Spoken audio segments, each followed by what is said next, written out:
Hello and welcome back to the Watch Correspondent. Today we're going to be taking a look at a watch that I'm sure you'll recognize. In fact, if you've seen any movie from the 80s, I bet you'll recognize it. If you've seen any movie about high schoolers, I bet you'll recognize it. And if you've even seen something like Back to the Future, then you've seen very similar watches. Marty McFly wears a Casio calculator watch, albeit in a different style. The watch is obviously a pop culture icon, but is it worth buying? Today we're taking a close look at the Casio CA-53W, the navy configuration of the databank watch with a white on black display. Before we get into it today, we should absolutely talk about the dimensions. Keep in mind that this is a square watch. As you'll see later in the on wrist shot, these dimensions are a little misleading. They're small numbers, but it looks bigger on wrist. 34.2 millimeter diameter. That of course is the horizontal direction. Lug to lug, the vertical dimension 42.6. So both of those numbers quite compact. The rest of them, rest of the specifications really not remarkable in any way. But as you can see, small dimensions, but wait till you get the on-wrist shot. Diving right in, we need to talk about the brand. Casio is king. G-Shock is king. And even within Casio, there are things like the Edifice lineup, the Oceanus lineup, and then things like the F91W, this one, the W86, small digital watches that people absolutely love and wear for decades. This one comes with a battery that only needs to be replaced every 3 years and cost about 50 cents. You can check that price on Amazon, but that's what they're about now. Really, not even considering price, Casio is one of the most beloved brands on the market, period, and you gotta respect this watch for it. Talking about value now, we get into some of the reason that people really love Casio. This watch is $30. Right, that's it. The only real competition for $30 is other watches out of Casio and maybe some Timex pieces. But if that's really all you have to deal with is yourself, then it's kind of hard to put this low on the scale for value. I think I'd give it an 8 out of 10 for value. It's hard to beat. It's got a movement that's reliable and it's going to keep time well, with some fun functionality, obviously. Not only is this a calculator, but it also has other features like a stopwatch and a dual time and an alarm. Yes, so hard to beat for the money, isn't it? Moving on to the watch itself. It's about what you expect. It's all resin, it's very thin, it's square shaped, and there's not a ton of water resistance, right? I mean, none of those things are particularly impressive, and they could even be drawbacks for some people, but at the end of the day, that's what you're looking for, right? I mean, you buy a $30 Casio digital watch and you want it to look like this, right? It's kind of an iconic look and that's what you're going for. I don't think it looks bad, but undoubtedly the materials used are very cheap. Even this screen is plastic. There's no glass or anything, which, I guess is part of the course. The backdrop of this lower section is also plastic. There's really hard to reach buttons and really hard to use buttons here. We'll get to that once again in a minute. I don't think you can give it too much credit. There's 30 meters of water resistance, which is better than nothing, I guess. Casio rates it as water resistant. I will mention that Casio is famous for undervaluing their own water resistance. If this says 30 meters, it's probably more like 50. If it said 50, it's probably more like 100. And from there on, you can understand the point I'm trying to make. Diving into this dial, this is where the problem really starts to arise. As you can see in my studio lighting, it's relatively easy to read, but let's look at it at an off angle. Impossible to read. Let's look at the other off angle, this angle, this angle. It's extremely hard to read when it's at an off angle. When it's in the dark, it's extremely hard to read, and when it's in direct light, as you can see, once again, extremely hard to read. So if you were to get this watch, I'd really recommend going with a colorway that's black on white as opposed to this white on black.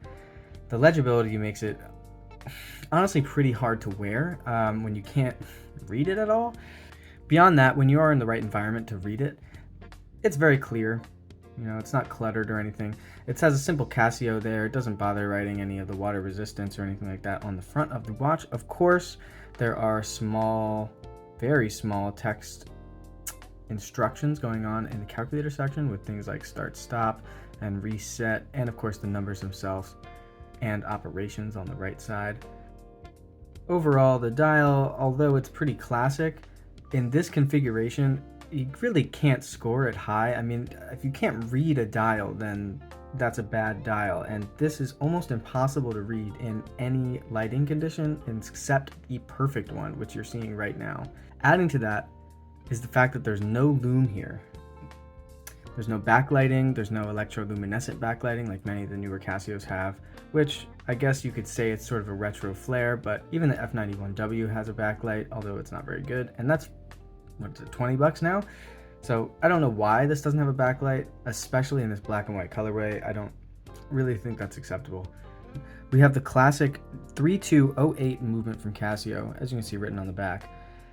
Now, of course, it is quartz, and cheap quartz at that, but I'll show a video of the complications now. Note that you cycle through them with a single button, so it can be sometimes tricky to get to the one you want to go to.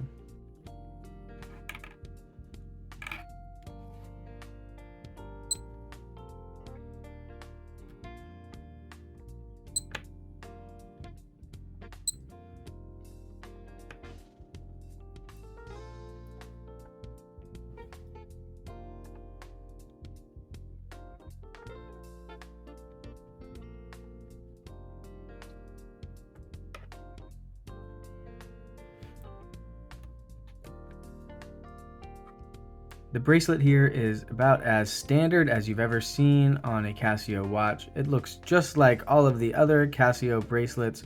Of course, it is nice that it's signed here on the buckle, but yeah, it's about what you think. It's easy to articulate. You know, as you can see, there's little ridges and this and that along it, so it's not uncomfortable or anything, but it's clearly, you know, about as cheap as they come. I'm sure this cost them maybe 2 cents to make a strap. And it kind of shows. I mean, once again, that's kind of par for the course and what you're looking for in a watch like this. But it is once again undoubtedly sort of not a great option when you look at the quality of materials and things like that. Here it is on my roughly average 7-inch wrist. Now, at the beginning of this video, you did get to see all of the dimensions and measurements of the watch, and you might have noticed that it has a 34mm diameter, which obviously is quite small. But as you can see on my wrist here, it does not wear quite small. You have to remember that this is a square watch, and so having a 34.2 diameter, and in that case the diameter is just from this measurement, it really wears quite big. Even though the lug-to-lug is still pretty compact at 42.6, it wears large because it is square. It's just a facet of square watches, but as you can see, it's not unwieldy, especially because of that thinness. It's very thin. If it was any thicker, I think it would be a little big on my wrist, but because of that thinness, it still wears fine. And of course, it needs to be a certain size or else those buttons would not be able to be used.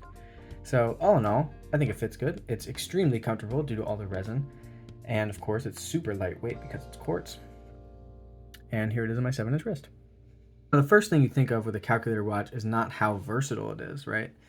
You can wear it in sporty environments, you can wear it in casual environments, and you can wear it while working out. But anything dressy or, you know, even approaching that business casual, it becomes less at home. And that's fair. That's not really what it's aiming to do. But at the end of the day, you can wear it in a lot of environments. But just keep it off the wrist when you're wearing a tuxedo. The last category I like to look at when reviewing watches is how original it is. And you have got to hand it to Casio here. I don't think this was done before them, and they've come out with numerous versions of it. This is about as original of an idea as they come. It doesn't get much better. A fully fledged out calculator on your wrist for under 30 bucks. It's really fun and a really original idea. And when you think of a calculator watch, I don't think I even have any off the top of my head that aren't Casios. So you've got to give Casio major props for that. And here's me doing it. So here's the score I gave it. Now, keep in mind that this watch score is actually an absolute scale, so the cheaper watches, the lower you expect the score to be. And a 47 for a $30 watch is pretty remarkably high. Keep in mind that something like the Suggest chronograph that I've reviewed in the past, that scored a 48, and that costs $150 and is a mechanical chronograph. It really goes to show why people love Casio so much. This watch is iconic and very fun, and kind of hard to argue with at the price. So if you're thinking about picking one of these up, I say go for it. But keep in mind that any of the watches with a white on black display with no backlight, stay away from. You want to be able to read your watch, because if you can't, then you can't use your watch. And in that case, why even have a watch? So if you're thinking about getting a Casio calculator watch, I totally recommend it. And the CA-53W is a total win, as long as you buy one of the models that is a black on white display. You got to be able to see your watch. Thanks for checking out this video, and make sure to like and subscribe, and I'll see you in the next one.